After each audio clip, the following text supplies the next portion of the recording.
it's those weird and hard topics that you just have to talk about. Like what happens if I don't want to do this project anymore? Well, in Abe and ours, like we talked about that and we said, well, in that event, it exists as our IP. So I may get like 25% of it if you work on a solo project within that story world, because we've created this big expansive world.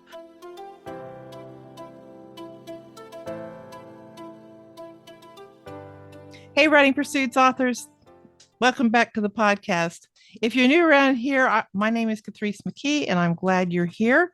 Today, I have a guest, JP Rindfleisch, and we will be discussing author collaboration. JP Rindfleisch is the co-author of the ongoing paranormal humor serial NRDS. Yes, it does sound like nerds. National Recently Deceased Services. I love it. Alongside dialogue Dr. Jeff Elkins. And if you'll remember, there is a podcast a few times ago for Jeff Elkins. In addition, JP also has an ongoing collaboration with A.B. Cohen on a Paranormal Academy urban fantasy project, the Leah Ackerman series. Their collaborations don't end there. And JP is also a co-host of Writers Inc. podcast, where they engage in conversations with authors about their publishing experiences alongside such names as J.D. Barker, Christine Daigle, Kevin Tumlinson, and Patrick O'Donnell. On a local level, and this is something I'm really jealous of, I think it's really great.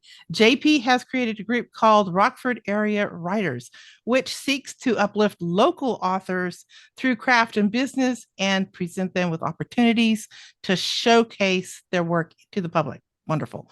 Mhm. They are also a 3-story method editor, offering services from editing to coaching to help authors find their voice and confidence with their writing. So I am so pleased to have JP on the program. So thank you. Welcome, JP. Hello. Yay. Hello. We haven't seen each other for like almost 2 years, right? Forever. Yeah. Forever. I mean, Yeah, it's been too every long. once in a while online it doesn't count really. No, it doesn't. Not No. as much as it should. Not as much as we would wish it did. I have a real easy question to begin with. One of the things you do is that author group. Can you tell us a little bit about Rockford area writers? Yeah, absolutely. So I would say a little under a year ago, I went to my like first local writers, authors meetup, and I realized that we had some groups in the area, but they just didn't offer a platform for authors to talk to each other. And it was Hmm. really strange. We even have a guild in our area, but every month they get together on a Zoom meeting, and really it's focused on one individual, but there isn't a lot of time for conversation to really flow, Oh, yeah. nor is there a community to talk to. Like they don't have a chat group. So I was like, this is a area that's missing. I tried to offer to kind of expand in those spaces, but no one was really interested in that. So I said, Hmm. I'll do it. And I made Rockford Area Writers. So That's in awesome. yeah, and in collaboration with the local independent bookstore, uh, hosted by Dave Pedersen, he hosts tons of events for authors, and I basically do as much communication as I can to the local authors to get us over there. So it's this really fun joint collaboration effort that is both physical and online. So your middle name is Collaboration, JP. Yes, yes, 100%. And There's a joke in a ton of Slacks that I'm in that I will not stop talking about community or collaboration. So awesome. definitely. Well, that's great. So JP collaboration Rindfleisch the ninth. There we go. Yep, We that's figured where it it out. is. It's right there. And then what is your most recent collaboration? I guess we already talked about that in your bio, but which one is the newest one? Well, there's another one. Oh no. Um, there's a potential one, and I don't think that she would be Ooh. upset with me telling her them, Okay, but Chris okay. Kane, I Oh, may or may not know Chris Kane. yes. Um, we may or may not be working on something together. Both of us would be using pen names for it, just So because it exciting. is. maybe or maybe not in the spicy range of things, but Okay. it is a really fun project that we're kind of slowly going through. So I it's a very baby collaboration at the moment. I could see that being a really great collaboration. Yeah. It's been fun so far. So great. So, how do you know collaboration? How did you know collaboration was for you? Obviously, it seems to be part of your personality, but how would somebody else know? I I didn't. So Oh, Authors on a Train 2020. This would have been January, so just before the thing we don't talk about. But I went to LA and I joined Authors on a Train, which is being hosted by Jay Thorne and Zach Bohannon. And we took a train from LA to about San Francisco. And then we stayed in this really big mansion. And there was about 10 of us. It was 100% haunted. But it was an wow. Airbnb mansion. Awesome. And the whole goal of Authors on a Train was to write a short story with another author. It was a collaboration project. That was Okay. the whole goal of it. And so I was paired with AB Cohen, Abe, and we hit it off immediately. Like on the train, we became best friends. Oh, that's I awesome. didn't really know him before. I kind of met him once or twice, but I didn't really know him before. And Right. we just hit it off. We were best friends. We were like, okay, we're going to write. Originally, we were going to write an epic, like a really short story, epic fantasy. And then it immediately turned into horror. um, because we were in a haunted mansion. We had to talk It's about the mansion. perfect. And It's perfect. yes. Yes. So our first short story together was The Rules, which is available on both of our sites. And it does tie into the bigger world that we then created. But I didn't know until I just did it. Obviously, like I Okay. come from a manufacturing world, like where you work together, you work in Hmm. different departments, but you're all kind of going to that same goal. So many Right. people experience that same concept, and I think that sometimes we miss out on the fact that like writing doesn't have to be a solo project. It never has to be a solo project. It can if you want it to be, but Hmm. just like any other of the arts, you can have a monologue or you can have a full theatrical production. It doesn't matter. And so it's all there to make art. And so that's really what I was like, let's do it. And it's been a really fun ride since. Wow, I can see how. How do you choose your collaboration partners? Well, obviously that one was serendipitous, but then you've Yeah. had other people since then. So, and do you have a Uh, contract? yes. Okay. Contract, period. Always, every time. Okay. That one's right there with when we are at the stage in which we have the potential to make profit, I want a contract signed. So like I mean the thing I mentioned with Chris, like we're not spending money, we're not earning money at the moment because we're just Hmm. in those baby first stages. So there's no big reason to start a contract right there. Right. I trust her enough. We've been friends for years. There's no reason for that. But once we get to the stage where we need to start spending money, contract. Um, Contract. doesn't matter how close of a friend they are, contract. Well, that's the All way the to time. stay friends is really to Yep. have it all worked out ahead of time. Yeah. Yeah. Yeah. And Yeah. it's those weird and hard topics that you just have to talk about. Like what happens if I don't want to do this project anymore? Well, in Abe and our is like we talked about that and we said, well, in that event, it exists as our IP. So I may get like 25% of it if you work on a solo project within that story world because we've created this big expansive world. But we have that written down. It's those weird and hard topics that you just have to talk about. Like what happens if I don't want to do this project anymore? Well, in Abe and our is like we talked about that and we said, well, in that event, it exists as our IP. So I may get like 25% of it if you work on a solo project within that story world because we've created this big expansive world down so it is clear we have Right. what happens when one of us dies because again you have to talk about it because it could happen and it did happen to Chris with one of her co-writers. So Oh, that makes me sad. But yeah, yeah, it's unfortunate, but they had a contract, so it helped clarify everything that needed to happen. that's that's that's really wise advice. I really like to hear that. I mean, I have contracts with my editing clients for the same reason, just because Yeah. it spells everything out and everybody's grown up and we have it all figured out ahead of time. So I Yeah, think that's great. I like yeah, the idea that you can kick it around a little bit, but then when it comes down to, push comes to shove, then you're going to have that contract to settle everything. absolutely. Great. Absolutely. So then that brings up the other side of things, which is money. How do you split expenses and income? 50/50, Oh, period. but how do you, I mean, do you like, Oh, who does so it for you? so with Abe and I try to do the majority of it. If he finds something he's like, wow, let's really do this project and he wants to head that up, then it's like, okay, I will fund my 50/50 to you. But Mhm. otherwise, like I'll be the one that will take care of the invoices. Like we already talked about this ahead of time. Because of all the like plans that I had, we're publishing under what's called Ninth Publishing, which is my publishing and Okay. associates.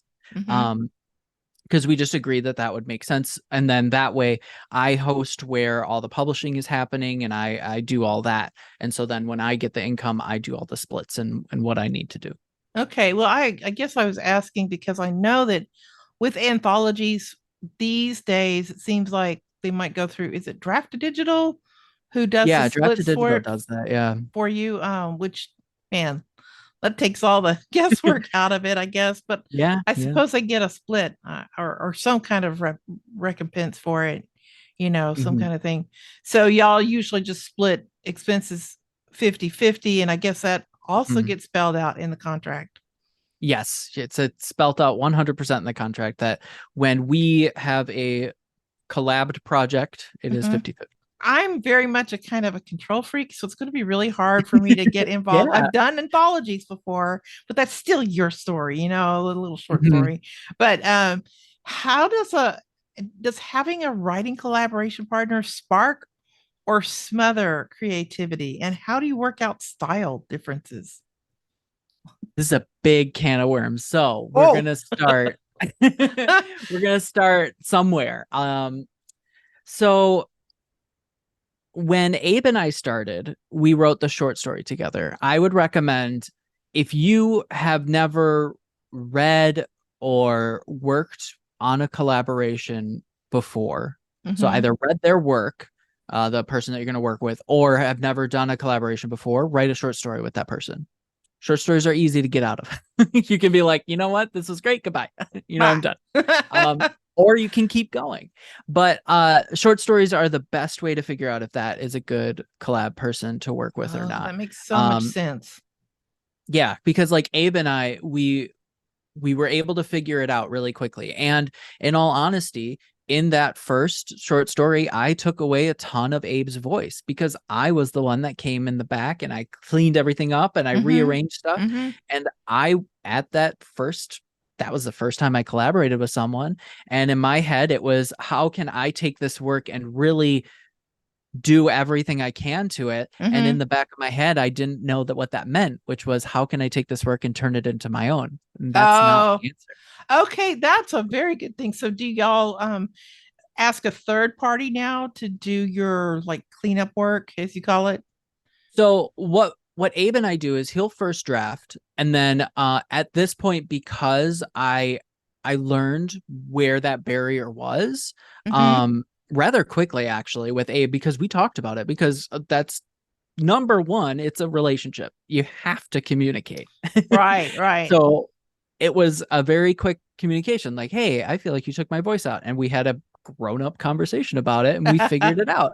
Um, and then ever since then, he'll go back and he actually reads it after I do my as good as I can get it pass from his Mm-hmm. draft. And he'll just, either accept things or he'll kind of look through it. We send it off to a couple people. Like we send it off to a copy editor and a proofreader. We originally did developmental editor as well because we just wanted that verification, but really it was Jay. And after the third book, he felt like our ability to craft this story wasn't, we didn't need him anymore for this Right. story. Um, because we just Okay. had such a grasp for it. So we've moved on to just doing the copy editing and proofreading.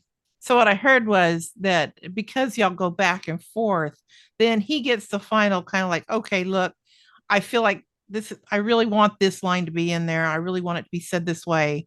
And, so he has a Yeah, chance to yeah, go back in and verify. yeah. And with the Leah Ackerman series, our main protagonist is Jewish, and Okay. I actually pushed Abe to bring more of that in because Abe is a Venezuelan immigrant and Jewish, and Okay. I was like, we this character is perfect, but we need more of that. We need more of that representation. So I pushed him to do that, and so I let him craft those pieces and really bring to light those pieces. And really, when I come in and I do the edits for those, I'm like, I take as much care around the edges as I can. I'm just like, how can Just, I make this sound better? But this is his area. yes. Um, and I mean, like, we both know our strengths and our weaknesses. When it gets to like weird occulty stuff, usually that's where I come into play. When it's Right. like horror, he's really good at starting that, and then I kind of just build off of that. So Okay. it's we know where we interplay and where our weaknesses are at this point.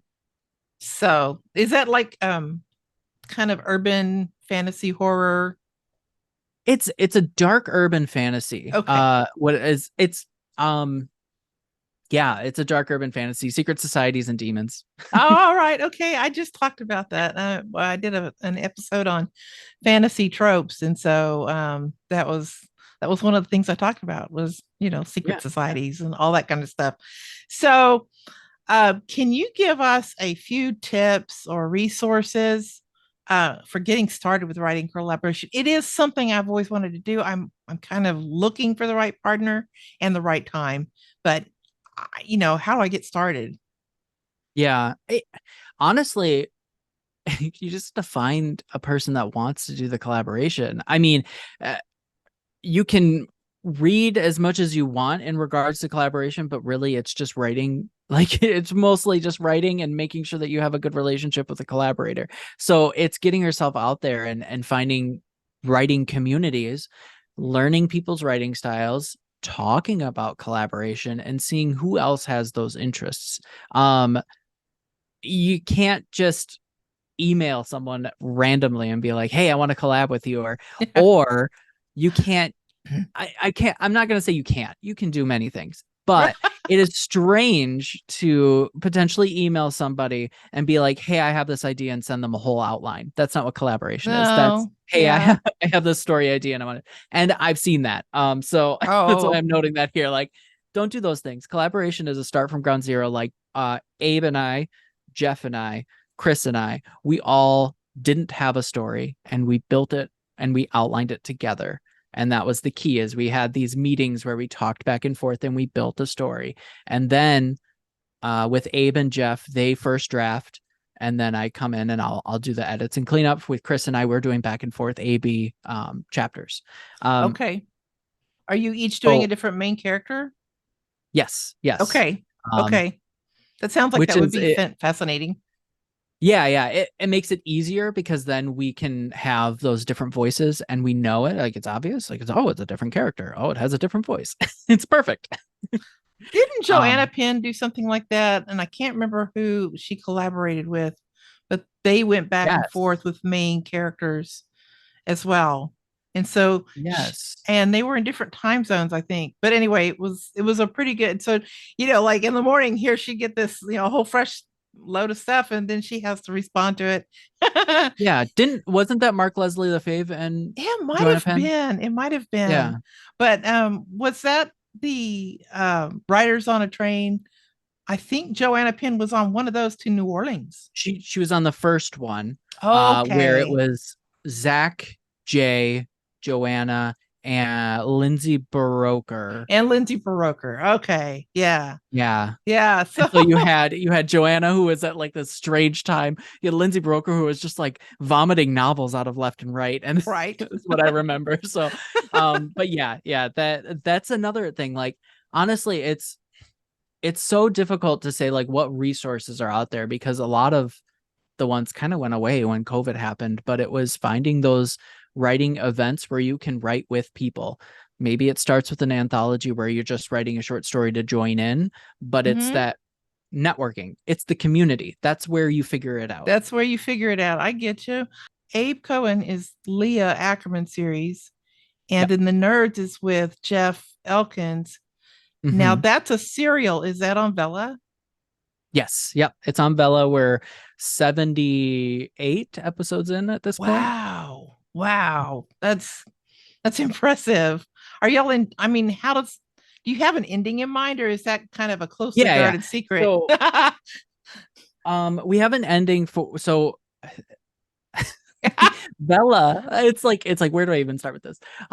Vella doesn't call the released chapters. They call them episodes. Episodes. Okay. So they also call what would be considered about a novel a season. So, Oh, and I think the season part was actually picked up and chosen by authors as opposed to Vella, because there's no like place to say season. It's just everyone knows and calls them seasons. Our first season of Nerds ended at episode 66, and then we novelized it. It's available on ebook and paperback. And then we are in what we call season 2. And we have a plan for the end of season 2. And then we just don't know where it's going to go from there, because right. it's a dumb Office meets Ghostbusters kind of thing. So it could go on forever or it could end at this season. It's really just how are we, or where are we at when we're done with that, and how's the audience? That's just fascinating to me. And I love the idea that you can take the season and Mm. novelize it and release it to the world, and it Yep. has a life beyond Vella, Yeah. which is just fascinating. Vella itself is fascinating. But Mhm. the idea of a It, it's series. a it is a really wonderful way to get your work very close to the reader, um, in a way that you can't with ebooks. Because when you're releasing it on a weekly basis, not only do you have something in social media that you can post every week about it, but you have these people, you see them reading through, you see, oh, are they reaching the last episode I published? Oh, are they liking that? Oh no, are they waiting for the next one to come out next week? You get to see this, even if it's they're not commenting, you get to see the statistics about like where they're at and where they stop. So it really impacts the way you write. And I've seen a ton of people who may not have actually published their first ebook start off on Vella, and at this point they have 4, 5, 6 novels already published because they started on Vella and they were just able to keep that accountability to themselves. So how would you compare writing for Vella to writing with Abe, um, based on the fact that one's a series, a serial fiction, and one is novels? Um, so with Jeff, I get an episode or a chapter every week. It's about 20 to 2,500 words. Um, they're kind of long. Jeff's a little verbose. It's a lot of dialogue. Yeah. And so in terms of like Jeff and my relationship, like we have this constant, I'm getting stuff from him and I'm kind of going through that. And it's kind of this weekly, I get to see where he's taking the story from the little prompts that I give him, and when we develop the outline, because we'll develop the outline together and then I'll make like dumb prompts. Because again, Nerds is all about trying to make each other laugh. That's the whole point. We don't even care if there's an audience. We're just like, are we laughing? So I make silly prompts, like one of our characters finds a new love for cleaning, and then he writes a chapter, and it turns out that the character has now a mop that he's fallen in love with named Wanda. And then I have to go and edit that and figure out what we're going to do with this mop that it now exists. What's it? The Magician's Apprentice, or Basically. dun, dun, So dun, dun, dun. so in terms of that, like with Jeff and with Vella's, it's more of a constant flow. Like I get to see and I get to feel the story, and I get to edit as we go. With Abe, it may be months on end before I see a draft, and then all of a sudden I've got Oh, a draft and I've got a whole book, and I'm like, I gotta work through oh. that. um and so like right now I'm working on book 4, and I'm getting a feel, because it has been a long time since we've done the outline for it, just because of the natural process of writing a whole novel. It A takes a whole time. novel. It takes a while. um so there's that greater distance Mhm. in collab with a novel than there is with a serial. unless you're doing it like the back and forth, like you're doing, hope to do with Exactly, Chris. exactly. Yeah. So that was a pretty good summary and a pretty good look into the different. You're like you've got all kinds of things going on with collaboration.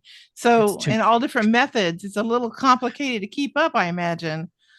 it's a So lot. what things are you trying, would you like to promote? Because I know there's a few things coming up. Yeah, so right now I have my own solo stuff. The next two things that are coming out for me are solo stuffs. Actually, three. Um, Wow. I've got next month. Hopefully, I don't have a date yet, Mhm. but Story Hypothesis is coming out. Um, it is a short nonfiction piece about my opinions on theme, and how to use Max Neef's 9 fundamental needs to develop that theme.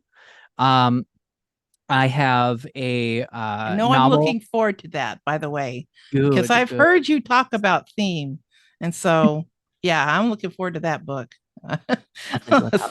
Yeah. Um, okay, and then in around October, I have Mandrake Manor. That was a serial, and it will now be a ebook and paperback, and that is a queer, cozy fantasy. I'm calling it a suburban fantasy A because suburban. it is. Okay. It's basically like Practical Magic meets HBO's Looking, which is a Okay. queer romance story. So um, it's a really fun thing that I've got working on. And it was a serial first. Yes, that was a serial first. Oh, okay. There you go. Yeah. So you already know you've got feedback for readers, I imagine. Mhm. Well, that's Yeah. man, that's Yeah. golden, actually. Yeah. I'm really excited because it had a pretty decent feedback in terms of it being on Vella. Like I knew that people wanted the story and that they were interested in it. Enough that I'm like, yeah, I'm publishing this thing. Like, yeah, I'm putting this Yes. on ebook.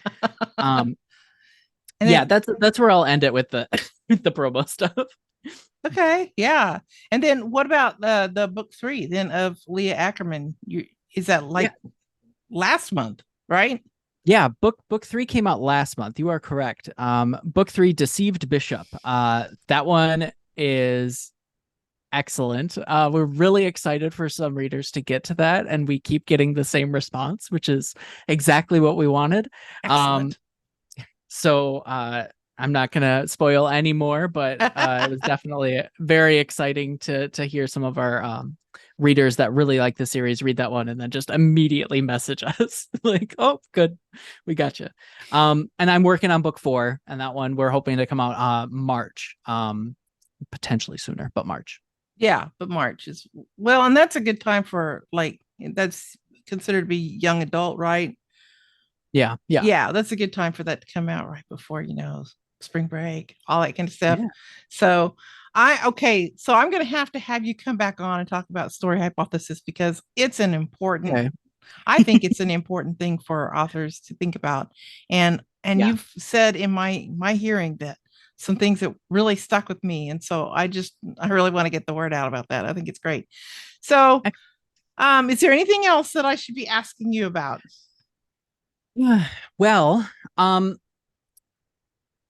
I think one thing I want to tell your listeners, because I will not stop getting off of the soapbox, Okay. is local. There is a local writing community around you. Whether or not there is a group that exists for it, there is one. And if the groups do not function the way that you would like to see, and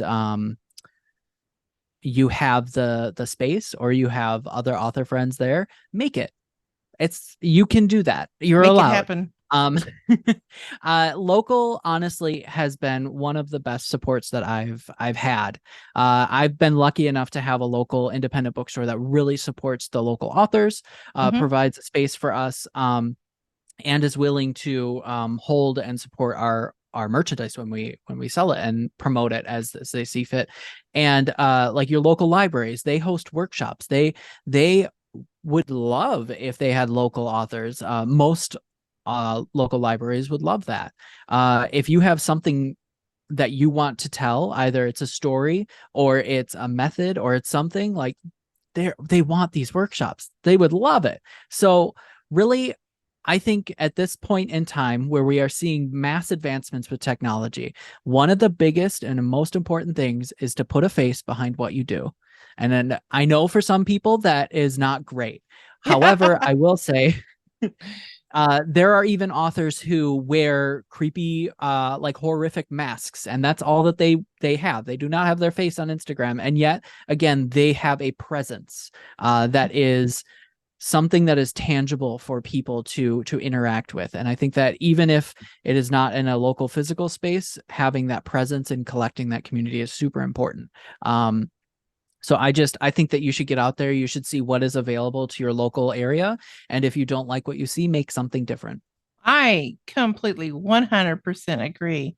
Well, I really want to thank you for spending your evening with me and spending some time with me and giving me the lowdown on collaboration. And I Yeah, know my listeners are going to enjoy it. So thanks so much, JP. And I hope to talk to you again very soon about yeah, the story hypothesis. absolutely. All right. Absolutely. Well, you All have a right. good evening. You too. All right. Thank Goodbye. you. Bye bye.